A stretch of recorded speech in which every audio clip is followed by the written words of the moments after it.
Now I request our keynote, our chief guest, C.S. Gurumurthy sir, to address the gathering.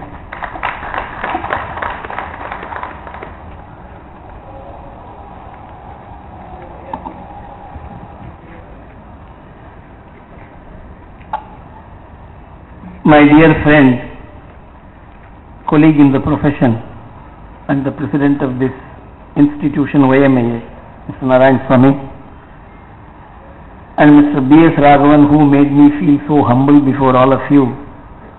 In fact, I feel so, in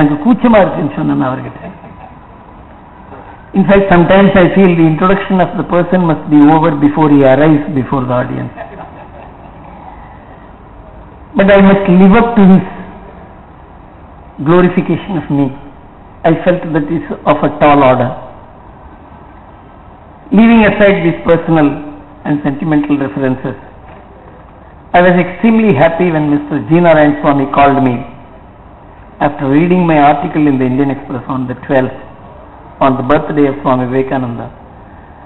And of course, he generally congratulates me on my article, but he had a special word of congratulation on this article. And later he asked me to address this meeting. See, when we analyze a personality like Swami Vivekananda, we should not analyze him from where we are in 2013. We have to go back to 1893. Unless we go back in time, unless we understand where this country was, where the Hindu society was, how the Hindu dharma was viewed by the world and by the Hindus themselves, we could never appreciate the challenges he faced at that time. This is the perspective I would like to bring to bear on the speech today. But before that, I am from a village. The student who made personal references about me said it is 160 kilometers from Chennai. I came to Chennai and I was a student of Vivekananda College.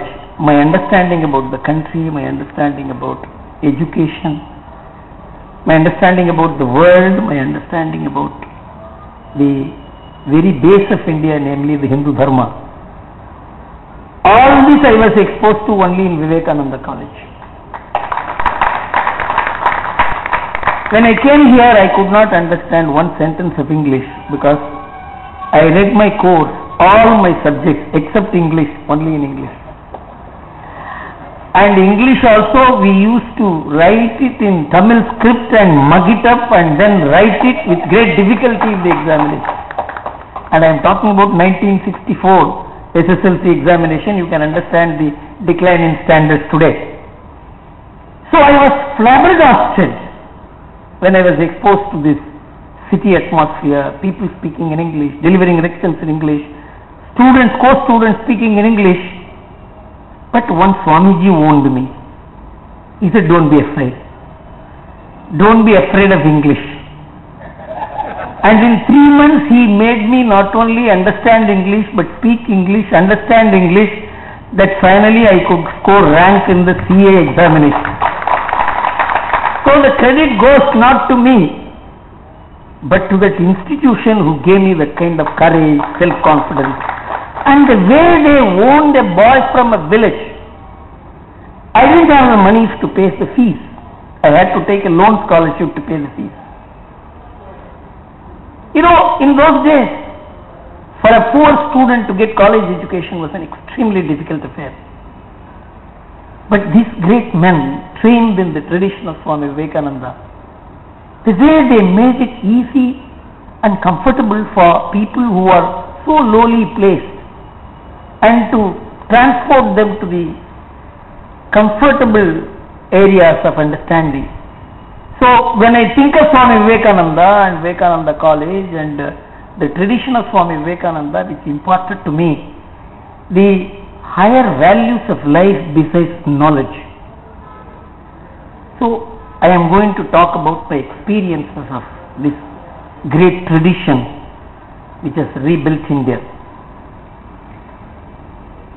You know, we are recalling Swami Vivekananda. I don't think we are celebrating him. He doesn't need any celebration. He hasn't even left a family so that they can think that some of their forefathers is being praised today. We are recalling him. We are trying to see whether we can draw something from his glorious expositions, unbelievable in their power, and it is like it is an electric current passing through your body when you read it. This is not my words. These are the words of foreigners who have read his speech. And we are trying to see whether we can draw something out of this great man's life, his expositions, his ideas, his understanding of our civilization, culture, our traditions.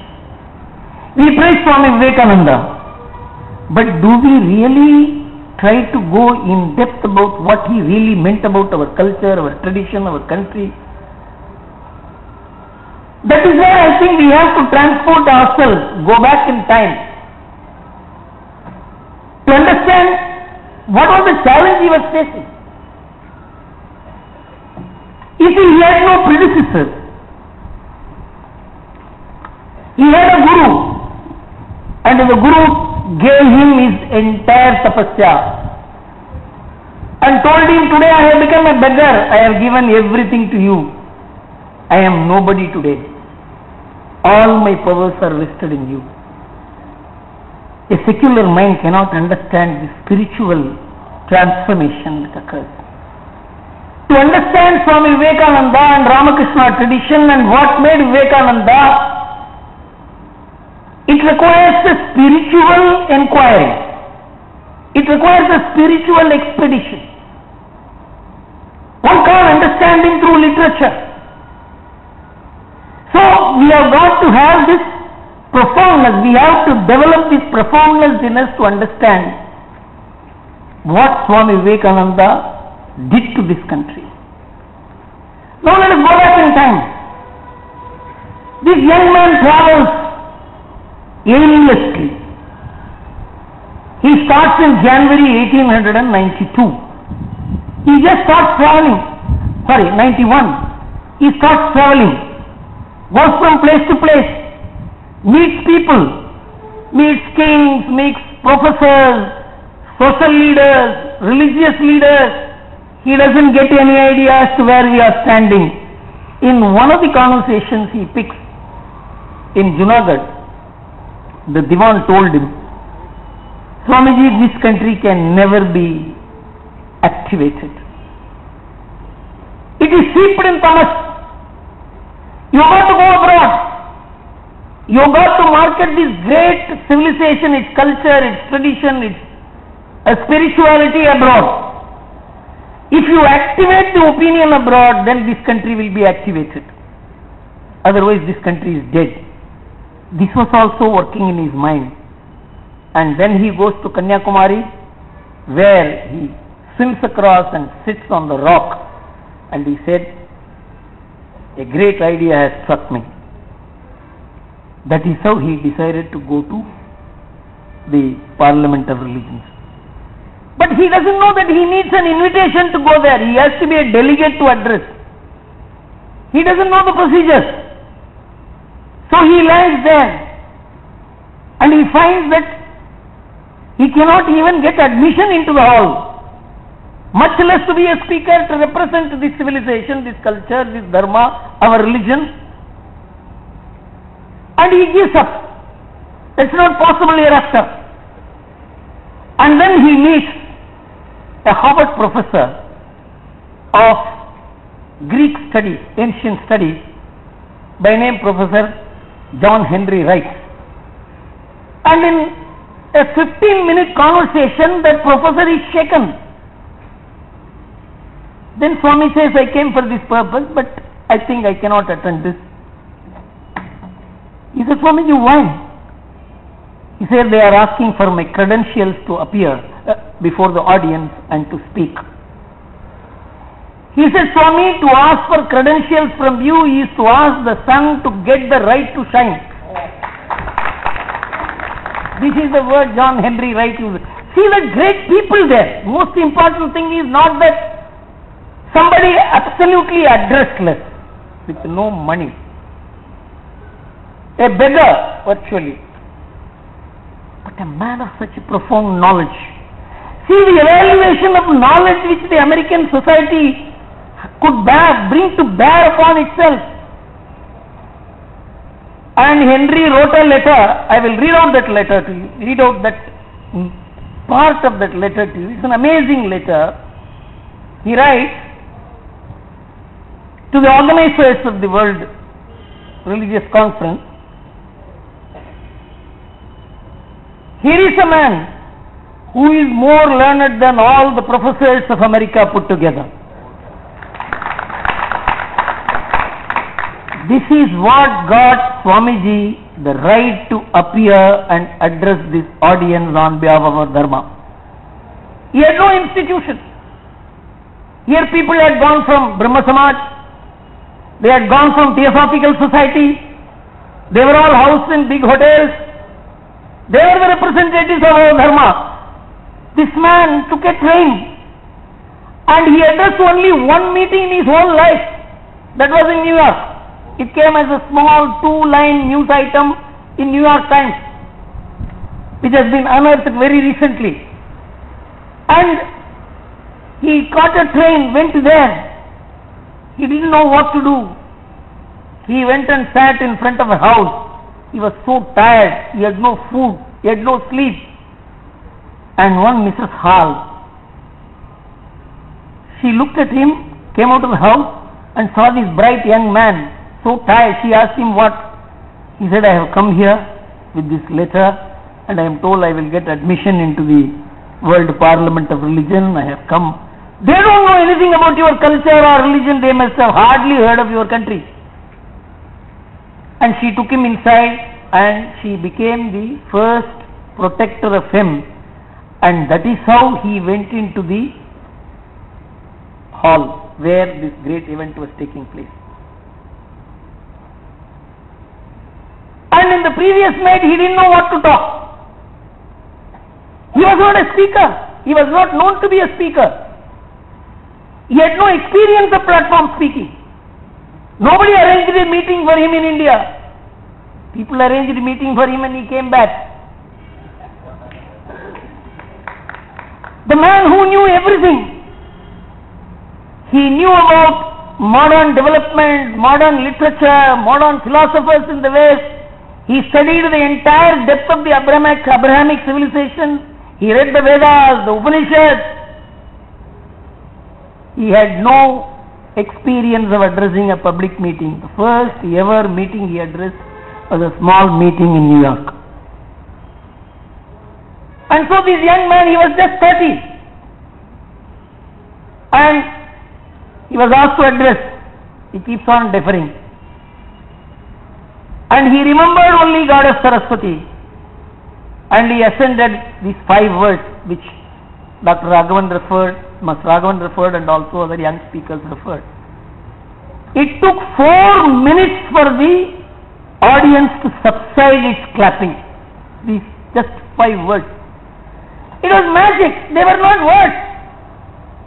They were spirit transported from our culture, our tradition, the way we have lived.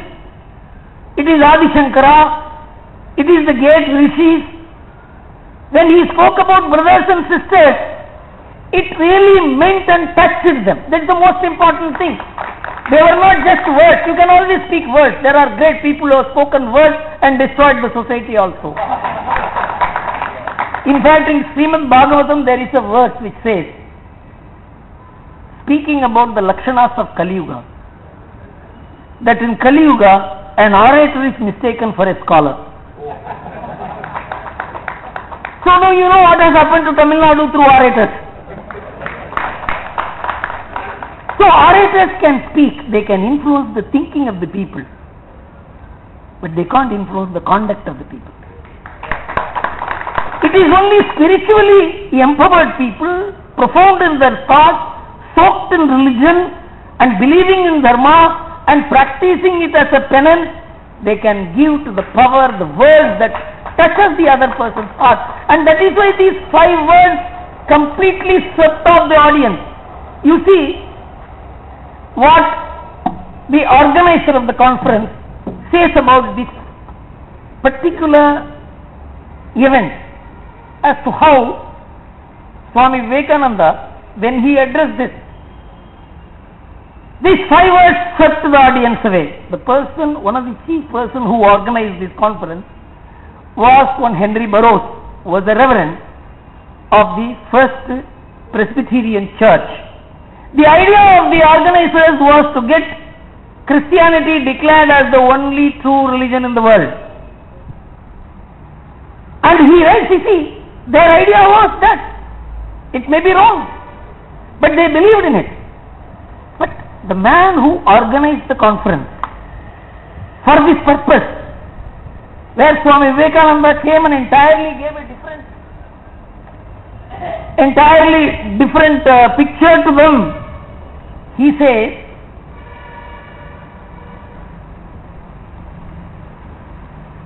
he writes in his diary, after he spoke these words, the audience went into a rapture with a peal of applause that lasted for several minutes. With the result, Swami Vivekananda lost his time to complete his speech. He spoke only 2 minutes and just 471 words exactly. And in that 471 words, he captured the entire civilization of thousands of years. He said, what do you think of us? Here is a religion which accepts all religions. There is never a religion in the world which would accept another religion. Every religion will say, I am true, you are false. And for which we are willing to have a boxing match. This is what Swamiji said.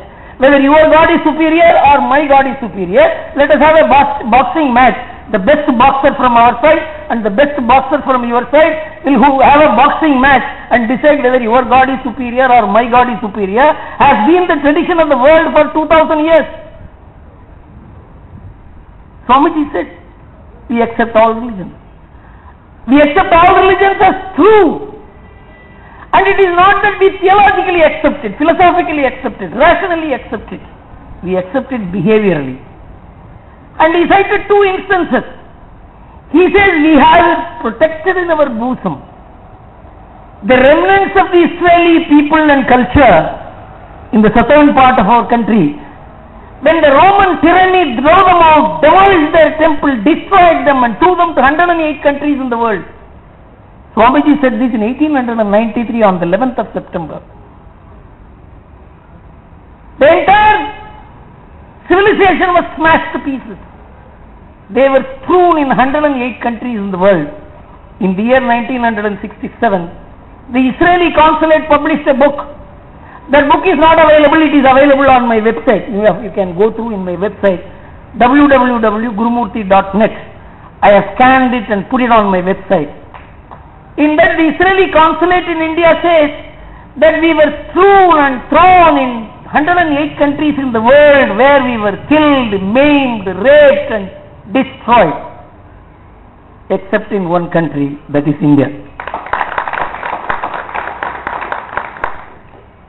You know, there were 56,000 Israelis who went back to Israel when Israel was formed in 1947 from Maharashtra, who speak Maharashtrian language in Israel even today. There were 3,000 Israelis who came to Kerala. And you know, the oldest synagogue in the world is in Kerala.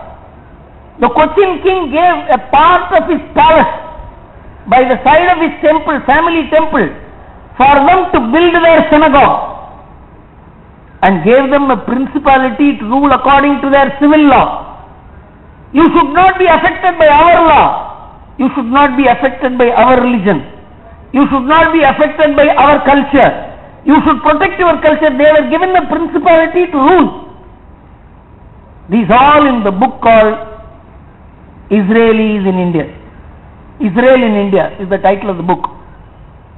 And this conduct does not come simply because there is a book which says you should behave like that, it should be in the blood. That is the work of the rishis, that is the work of the alvars, that is the work of the Iron Malvars. It is not the work of the secularists in this country. The secularists can never bring about, law cannot do it, court cannot do it, constitution cannot do it. It requires influencing of the conduct, it requires the broadening of the mind, it requires the lifting of the human spirit. That is what our rishis did. What Swami Vivekananda said in 1893, that we kept in our bosom the purest remnants of the Israeli culture and civilization, the Israeli consulate admitted in its book in 1967.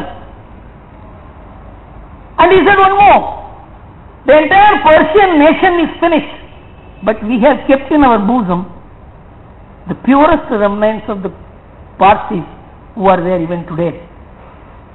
Our greatest lawyers, some of the greatest intellectuals, the smallest community which never claimed minority rights. You know, when the Parsis landed in India, the king called a conference of the Sabha, and the Parsis, they had come with their fire, which is their god. There are about 300 people. Sir, we have been finished, our culture is over. This is the only surviving fire we have from our temple. We want a place where we can keep this fire temple. We want a place where we can have our houses. We don't want to be reliant on you. We know some agriculture, we want some agricultural land. Then the king called the Sabha, they said, these people have come as our guests.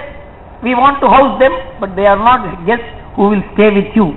They have their own culture, they have their own god, they have their own tradition. And you have to give them a platform or a place where they can preserve all this. They should not get merged in you to lose their culture. Then the Sabha said, okay, you can do it. The king asked only one question. This is in the book, The History of Parsis, published by the Parsi Society in Bombay. Then the king asked, we do all this, but what you will do? You will share our sufferings and sorrows? Will you share your happiness with us? Then the Parsi priest asked the king to bring a cup of milk, and the milk is brought, and he put a spoon of sugar in it, stirred it, and asked the king, can you see the sugar in this milk? He said, no, that is so we will be in your culture. They were like that. That is the only community which did not demand any minority rights. When the British offered them minority representation, Dadabhai Nauroji said, this is a conspiracy to divide us from the Hindus, we don't want it. Did the community suffer? This is what Swami Vivekananda said in 1893. That it is this society, long before Article 29 and 30 came into the Constitution of India, long before the word secularism came into the Constitution of India, we accepted all religions. When you accept everything, there is no majority or minority. This is the depth of the thought he presented. Look at any academic institution, intellectuals, media, university, comparing these two paradigms. When we talk about Swami Vivekananda, praise him, garland him, put cutouts for him, that is not what Swami Vivekananda wanted. He wanted his idea to seep into the hearts of the Indians and through them to the world. And when he completed the speech, see what the American media writes and Professor Burroughs, Reverend Burroughs writes. It is very important because America has a particular character which it has preserved in today. It has developed an extraordinary open-mindedness, unlike any other society, Western society. Every Western society is a cloistered society in spite of all its professions. American society, when it professes values and openness and freedom, there is truth in it. And so Professor Burroughs, Reverend Burroughs writes in his diary, he has organized a conference to get endorsed that Christianity is the only true faith. and this one man has destroyed the whole thing. And it is written here, on February 2009, James Ishmael Forbes of the First Unitarian Church, that is 2008, the church that Bishop writes for many Christian and Unitarian organizers, the barely hidden agenda was to show the superiority of Protestant Christianity, but the show was by universal acknowledgement totally and completely stolen by the Swami from Calcutta. But see what the organizer of the conference, Mr. Burroughs, writes about Swamiji. That is the most important thing. This one man has spoiled the show. But see what that man writes. He says,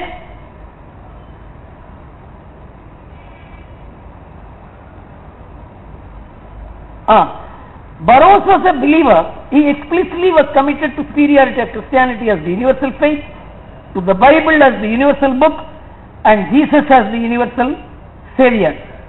He writes that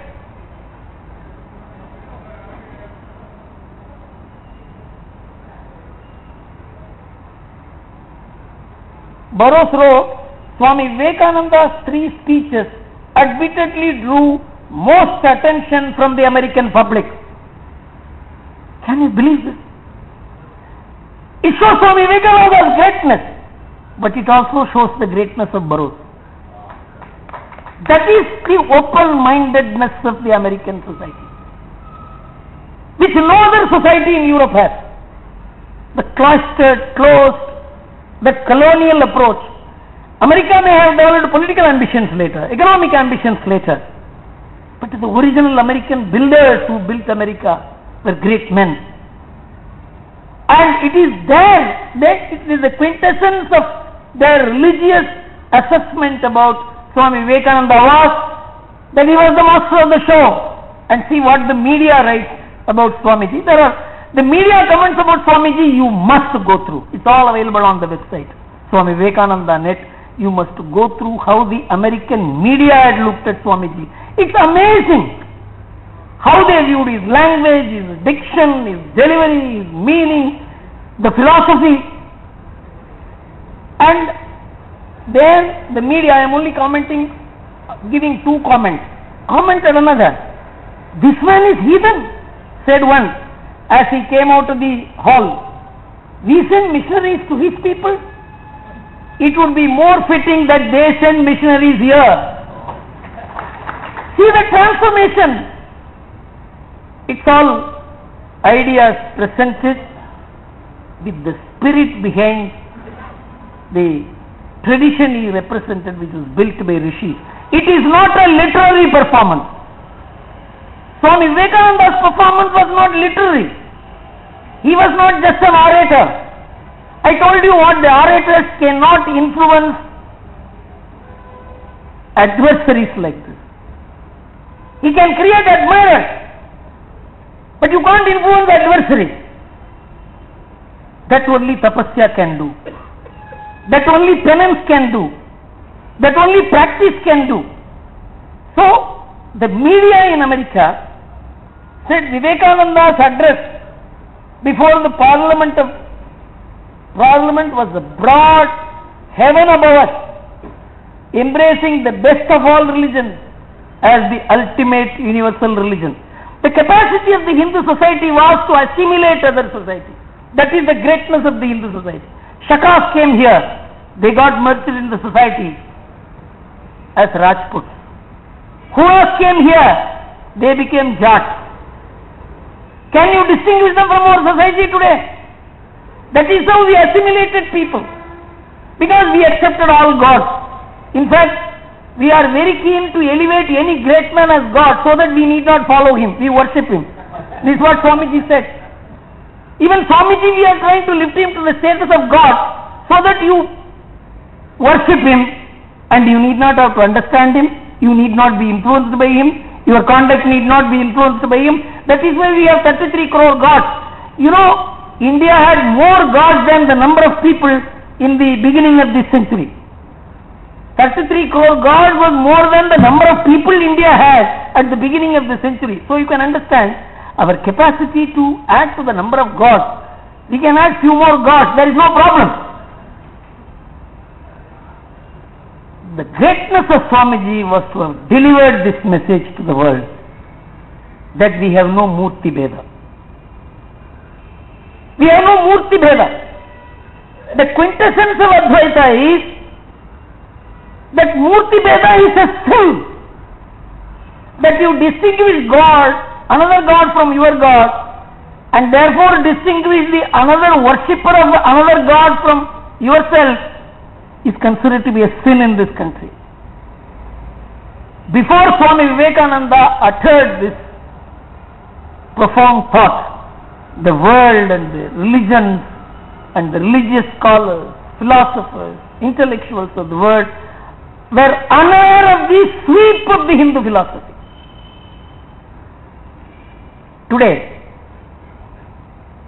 in 2008, all the world leaders assembled on the 60th anniversary of the Human Rights Declaration of United Nations. All the religious leaders, including Roman Catholics and other churches and Islam, all the religious people had attended, and the Hindu religion was represented by Swami Dayananda Saraswati, of the president of the Hindu Dharma Acharya Sabha.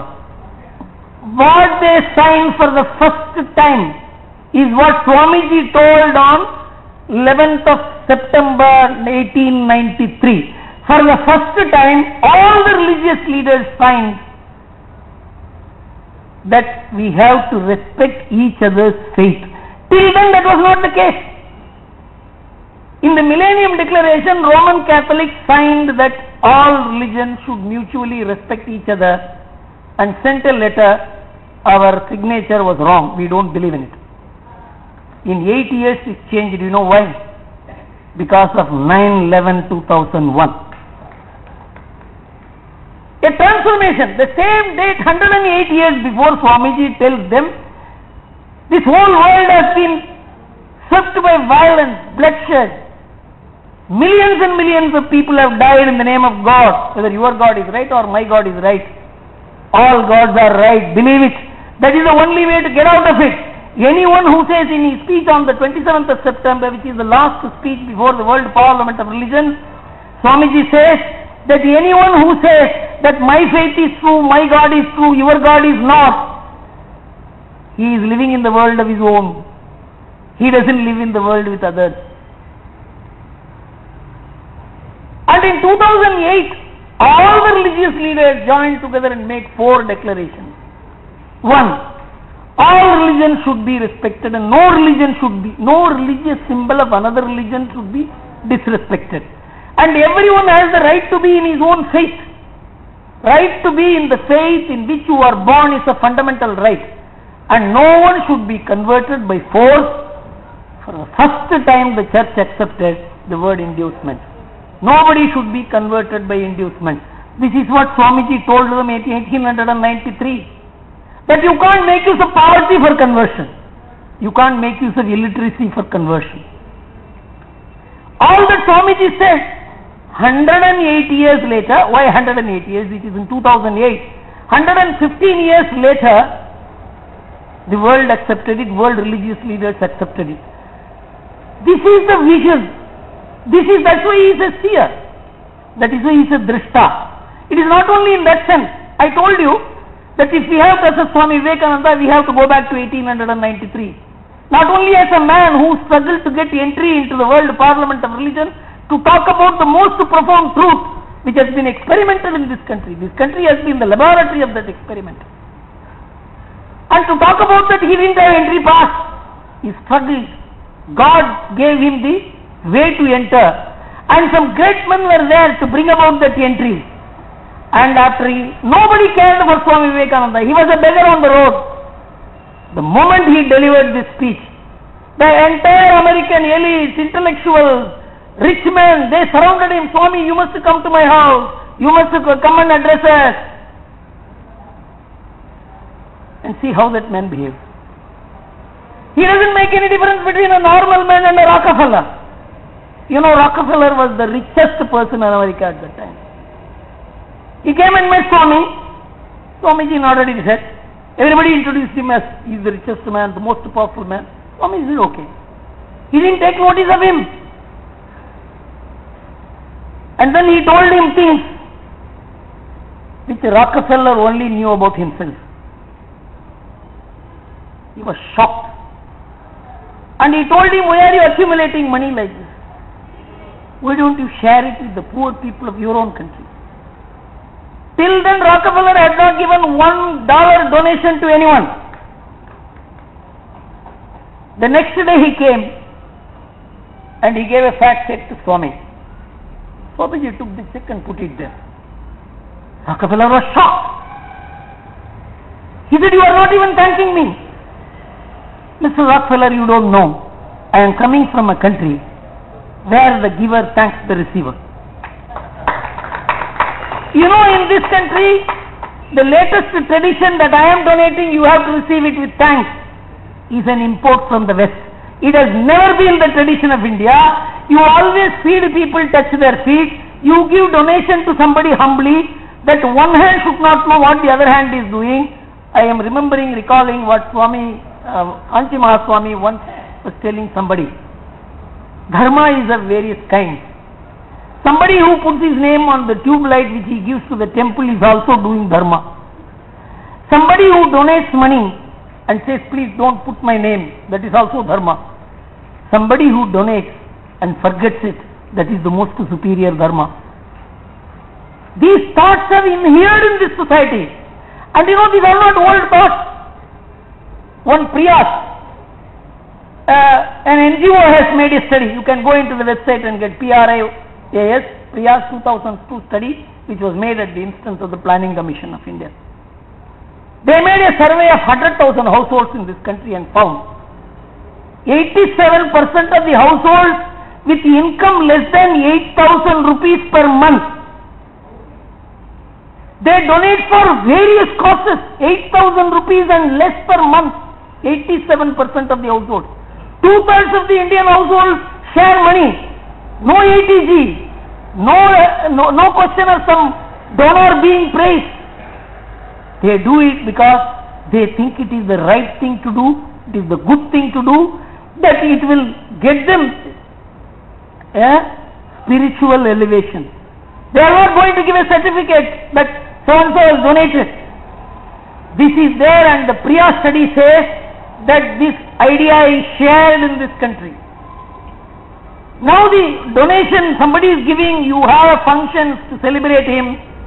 This is the Rockefeller tradition.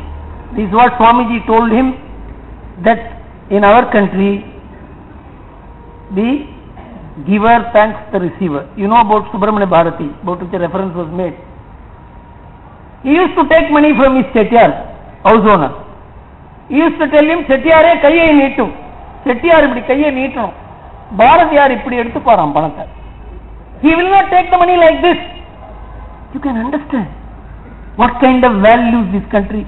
And to say this at that time when India was a fallen society, a defeated civilization, a slavish country, to the richest man of America, gentlemen, your money can't buy me. You know the towering spirit that must be housed in his body. What is the use of praising Swami Vivekananda unless you understand the spirit which drove the man? It is this country, its culture, the dharma. You don't speak about all this. If you speak about this, will I be called communal? If this is the cheapness to which the debate has descended in this country, and a civilization which has fostered all the refugee cultures, religions, gods driven out of their places of birth, have taken roots in this country and survived, we suffer from an inferiority complex. In 1893, what Swami Vivekananda said, in 1995 the Supreme Court said. Supreme Court said in the Hindutva case and in the Ayodhya case that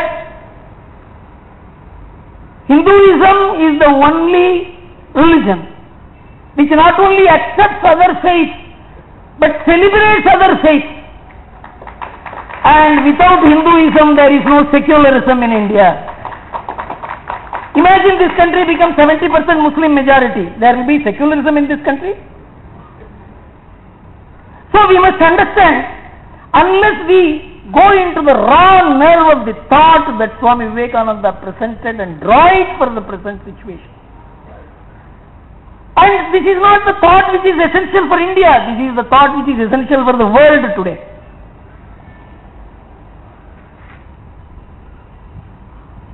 Professor Jean-Pierre Lehman, who is the IMD professor and economist, a great corporate personality, he wrote an article in the Globalist magazine on 31st March 2006. He was the advisor to the WTO and Panich Pakdi was the president of the WTO, director of the WTO. And he said that I met, he is a non-believer. He says, I would like to have a world where there is no religion at all. Because religion has been the cause of the problem for the last 2000 years, for the death of almost 1 billion people. You must go to the website called religiousviolence.org. You will find 100,000 people have been killed in the name of religion in the last 2000 years. And the only country where there has been no death in the name of religion before the Muslim invasion is India. And Lehman said that we are talking about globalization, global trade, global investment, but nothing is possible unless you make people accept more than one God. If you believe only in one God and say that God is the most superior God, all other gods are false, you are bound to look upon other people who are worshipping different gods with unfriendliness at the minimum and violence at the maximum.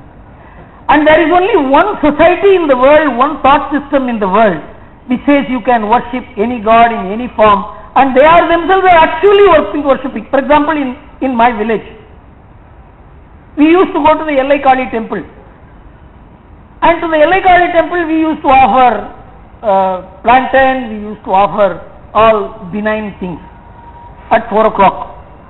Night 8 o'clock she will turn non-vegetarian and begin taking booze. The same deity. The worshipper changes the character of the God. We define our God. In fact, Arun Shori told me one of the finest examples of how we can handle our God. You know, Bhai Mohan Singh was a great industrialist. He and President Zail Singh were talking. You know, the Sikhs wanted a religion without idols. And so they made the Granth Sahib itself became an idol. And then they put the Granth Sahib in plastic paper and began doing Abhishekam to it. And it became like our Shale Gramam. And then Granth Sahib was given a place and it became a Murti. So they were talking. ग्रंथ साहब के लिए एक नया room बनाया है, Italian marble लगाया है. We have put Italian marble for Granth Sahib room and हम एक टॉयलेट भी बनाया है ग्रंथ साहब के लिए. By Mohan Singh, there is a conversation between the two. Then Zail Singh asked him, आप इंडियन क्लासेट लगाया या इंग्लिश क्लासेट लगाया? We can laugh at our God. We can praise our gods, we can criticize our gods, we can trivialize our gods have been beaten. பிட்டுக்கு மண் சுமந்த கதையில ஈஸ்வரன் அடி வாங்கியிருக்க. God is for us something very near. He is not someone who is ruling over us to kill us if you do wrong things. We made God easy. We made God comfortable. This is what Swami Vivekananda said. And it is the spirit of Swami Vivekananda which is lacking in the talks about Swami Vivekananda. The discourse about Swami Vivekananda is superficial. What he presented before us is ourselves, our personality. We were like lion amid sheep, thinking that we were also sheep. Swami Vivekananda said, no, you are a lion. great man. To call him man means he was a man. In fact, Mr. Raghavan said, if only Swami Vivekananda had lived longer. I think otherwise. He died young only to be a young youth icon forever. Can you think of a Swami Vivekananda who is bald-headed? Who has graying beard? You can't. He has to influence the youth of the country forever. Even today, the man who influences the youth of the country more than anybody. There is no youth leader in this country other than Swami Vivekananda today. So it is better that Swami, in fact, Ramakrishna Paramahamsa told his disciples after Swamiji attained what is known as the Nirvikalpa Samadhi. He became a dead body. His body became ice cold. When everybody said Swamiji is dead, then Ramakrishna laughed. He said he will come back. Afterwards, he told Swami Vivekananda, be careful about your exercise and eating for the next few days. Because that was a near-death experience to attain enlightenment. The precise thing which happened in the life of Raman Maharishi. And then after Swami Vivekananda leaves, Ramakrishna Paramahamsa told his disciples, the greatest gift of Vivekananda is, he can leave his body when he wants to. And so he left his body as a young man to remain a youth icon, to inspire the youth of the country, which no other country has got this gift. So let us analyze the profoundness of Swamiji and not his words. Let us go to the root of the spirit of his speech and not the form in which it is delivered. And I know I am speaking to some of the best minds in Mylapore. And I have spoken my heart. I have spoken plainly. I have not spoken to win your applause. Many of you may even disagree with me violently on what I have said. But that is the manner of my talking, because I leave no gap between what I think and what I speak. And I am extremely thankful that this audience gave me this opportunity. Thank you very much.